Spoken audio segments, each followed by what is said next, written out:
கர்த்தருக்கு பிரியமானவர்களே, இயேசுவின் நாமத்தினால் உங்களை வாழ்த்துகிறேன். உங்களுக்கு சமாதானம். ஆதியாகமம் 2:1. இவ்விதமாக வானமும் பூமியும் அவைகளின் சர்வ சேனையும் உண்டாக்கப்பட்டு தீர்ந்தன. 2. தேவன் தாம் செய்த தம்முடைய கிரியையை 7ஆம் நாளிலே நிறைவேற்றி தாம் உண்டாக்கின தம்முடைய கிரியைகளையெல்லாம் முடித்த பின்பு 7ஆம் நாளிலே ஓய்ந்திருந்தார். 3. தேவன் தாம் சிருஷ்டித்து உண்டு பண்ணின தம்முடைய கிரியைகளையெல்லாம் முடித்த பின்பு அதிலே ஓய்ந்திருந்தபடியால் தேவன் 7ஆம் நாளை ஆசீர்வதித்து அதை பரிசுத்தமாக்கினார். 4. தேவனாகிய கர்த்தர் பூமியையும் வானத்தையும் உண்டாக்கின நாளிலே வானமும் பூமியும் சிருஷ்டிக்கப்பட்ட வரலாறு இவைகளே. 5. நிலத்தினுடைய சகலவித செடிகளும் பூமியின் மேல் இன்னும் உண்டாகவில்லை. நிலத்தினுடைய சகலவித பூண்டுகளும் இன்னும் முளைக்கவில்லை. ஏனெனில் தேவனாகிய கர்த்தர் பூமியின் மேல் இன்னும் மழையை பெய்ய பண்ணவில்லை. நிலத்தை பண்படுத்த மனுஷனும் இருந்ததில்லை. 6. அப்பொழுது மூடுபனி பூமியிலிருந்து எழும்பி பூமியை எல்லாம் நனைத்தது. 7. தேவனாகிய கர்த்தர் மனுஷனை பூமியின் மண்ணினாலே உருவாக்கி ஜீவ சுவாசத்தை அவன் நாசியிலே ஊதினார். மனுஷன் ஜீவாத்மாவானான். 8. தேவனாகிய கர்த்தர் கிழக்கிலே ஏதேன் என்னும் தோட்டத்தை உண்டாக்கி தாம் உருவாக்கின மனுஷனை அதிலே வைத்தார். 9. தேவனாகிய கர்த்தர் பார்வைக்கு அழகும் புசிப்புக்கு நலமுமான சகல விருட்சங்களையும் தோட்டத்தின் நடுவிலே ஜீவ விருட்சத்தையும் நன்மை தீமை அறியத்தக்க விருட்சத்தையும் பூமியிலிருந்து முளைக்க பண்ணினார். 10. தோட்டத்துக்கு தண்ணீர் பாயும்படி ஏதேனிலிருந்து ஒரு நதி ஓடி அங்கே இருந்து பிரிந்து 4 பெரிய ஆறுகளாயிற்று. 11. முதலாம் ஆற்றுக்கு பைசோன் என்று பேர். அது ஆவிலா தேசம் முழுவதையும் சுற்றி ஓடும். அவ்விடத்திலே பொன் விளையும்.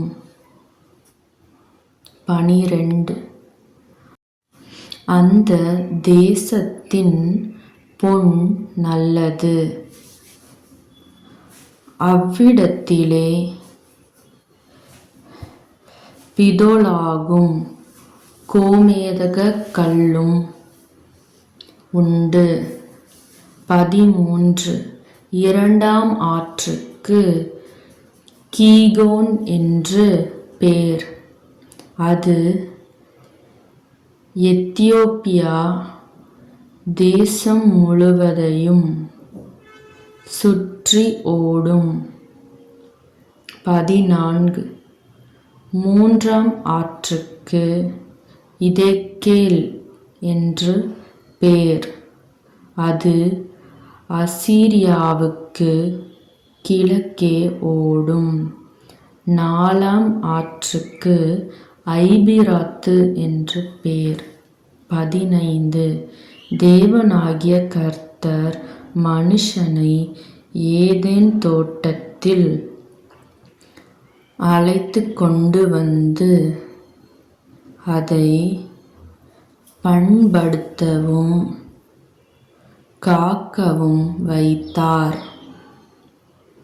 16 தேவனாகிய கர்த்தர் மனுஷனை நோக்கி, நீ தோட்டத்திலுள்ள சகல விருட்சத்தின் கனியையும் புசிக்கவே புசிக்கலாம்.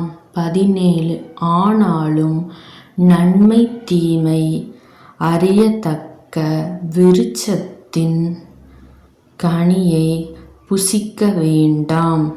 அதை நீ புசிக்கும் நாளில் சாகவே சாவாய் என்று கட்டளையிட்டார்.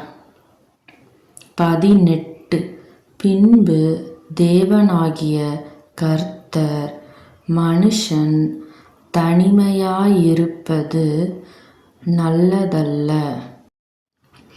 ஏற்ற துணையை அவனுக்கு உண்டாக்குவேன் என்றார். 19 தேவனாகிய கர்த்தர் வெளியின் சகலவித மிருகங்களையும் ஆகாயத்தின் சகலவித பறவைகளையும் மண்ணினாலே உருவாக்கி, ஆதாம் அவைகளுக்கு என்ன பேரிடுவான் என்று பார்க்கும்படி அவைகளை அவனிடத்தில் கொண்டு வந்தார். அந்தந்த ஜீவ ஜந்துக்கு ஆதாம் எந்தெந்த பேரிட்டானோ அதுவே அதற்கு பேராயிற்று. 20 அப்படியே ஆதாம் சகலவித நாட்டு மிருகங்களுக்கும் ஆகாயத்து பறவைகளுக்கும் சகலவித காட்டு மிருகங்களுக்கும் பேரிட்டான். ஆதாமுக்கோ ஏற்ற துணை இன்னும் காணப்படவில்லை. 21 அப்பொழுது தேவனாகிய கர்த்தர் ஆதாமுக்கு அயர்ந்த நித்திரையை வரப்பண்ணினார். அவன் நித்திரையடைந்தான். அவர் அவன் விலா எலும்புகளில் ஒன்றை எடுத்து அந்த இடத்தை சதையினால் அடைத்தார். 22 தேவனாகிய கர்த்தர் தாம் மனுஷனில் எடுத்த விலா எலும்பை மனுஷியாக உருவாக்கி அவளை மனுஷனிடத்தில் கொண்டு வந்தார். 23 அப்பொழுது ஆதாம், இவள் என் எலும்பில் எலும்பும் என் மாம்சத்தில் மாம்சமுமாயிருக்கிறாள்.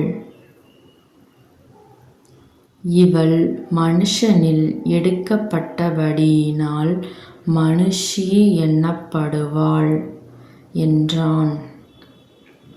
24 இது நிமித்தம் புருஷன் தன் தகப்பனையும் தன் தாயையும் விட்டு தன் மனைவியோடே இசைந்திருப்பான், அவர்கள் ஒரே மாம்சமாயிருப்பார்கள்.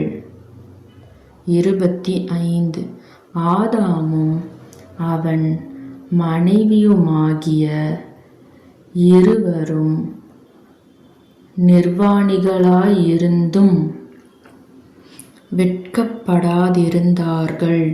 ஆமீன்.